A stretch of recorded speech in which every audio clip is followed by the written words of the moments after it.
పట్టణానికి చెందినటువంటి west Godavari skating association, అదేవిధంగా ఇక్కడ ఉన్నటువంటి స్కేటింగ్ స్కూల్ డైరెక్టర్ శ్రీమతి లావణ్య గారి ఆధ్వర్యంలో మన తణుకు పట్టణానికి చెందినటువంటి పిల్లలు ఇంటర్నేషనల్ స్థాయిలో శ్రీలంకలో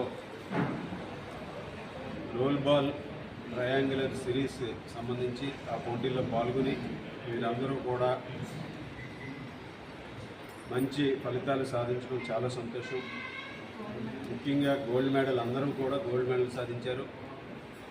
అంటే అండర్ సబ్ జూనియర్స్, జూనియర్స్ కేటగిరీస్కి సంబంధించి గోల్డ్ మెడల్ సాధించినటువంటి వీరందరికీ కూడా శుభాకాంక్షలు తెలియజేసుకుంటున్నాను. ముఖ్యంగా ఈరోజు క్రీడలకి ప్రభుత్వం కూడా పెద్దపీట వేస్తుంది. క్రీడల్లో మనకి ఇక్కడ జాతీయ స్థాయిలో కానీ అంతర్జాతీయ స్థాయిలో కానీ పార్టిసిపేట్ చేసినటువంటి వారికి ప్రతి ఒక్కరికి కూడా ప్రభుత్వం కూడా ప్రోత్సాహకాలు అందించి క్రీడాకారుల్ని ఈరోజు భవిష్యత్తులో మన ఆంధ్రప్రదేశ్ రాష్ట్రాన్ని ఒక క్రీడా హబ్గా మార్చాలనే ఉద్దేశంతో ఈరోజు గౌరవ ముఖ్యమంత్రి చంద్రబాబు నాయుడు గారు కూటమి ప్రభుత్వం ముందుకు వెళ్తుంది. ఈరోజు అదేవిధంగా మన తణుకు పట్టణంలోనూ కూడా వివిధ క్రీడలకు సంబంధించి ఒక థీమ్ వైజ్ పార్కులను కూడా అభివృద్ధి చేసే విధంగా ఒక ప్రణాళిక ఏర్పరిచాం.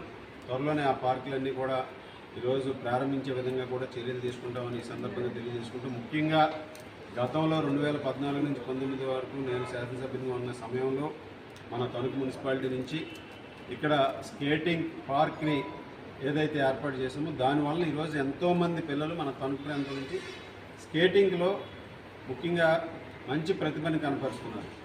ఇటువంటిదన్నీ కూడా భవిష్యత్తులో పిల్లలకి అందరికీ కూడా ఉపయోగకరమైనటువంటి మౌలిక సదుపాయాల్ని ఏర్పాటు చేయడానికి ప్రభుత్వం ద్వారా, అదేవిధంగా మన తణుకు ప్రాంతంలో కూడా అభివృద్ధి చేయడానికి కృషి చేస్తున్నామని ఈ సందర్భంగా తెలియజేసుకుంటూ, ఈరోజు పిల్లలందరికీ, వారి పేరెంట్స్కి అందరికీ కూడా శుభాకాంక్షలు తెలియజేసుకుంటూ, లావణ్య గారికి కూడా మంచి అన్ని పిల్లలందరికీ కూడా ఎప్పటికప్పుడు ట్రైనింగ్ ఇస్తూ మంచి ప్రతిభ కనపరిచే విధంగా వారందరిలోనూ కూడా ఈరోజు ఒక ఇంట్రెస్ట్ క్రియేట్ చేసి కృషి చేస్తున్నందుకు వారికి కూడా ధన్యవాదాలు తెలియజేసుకుంటాం.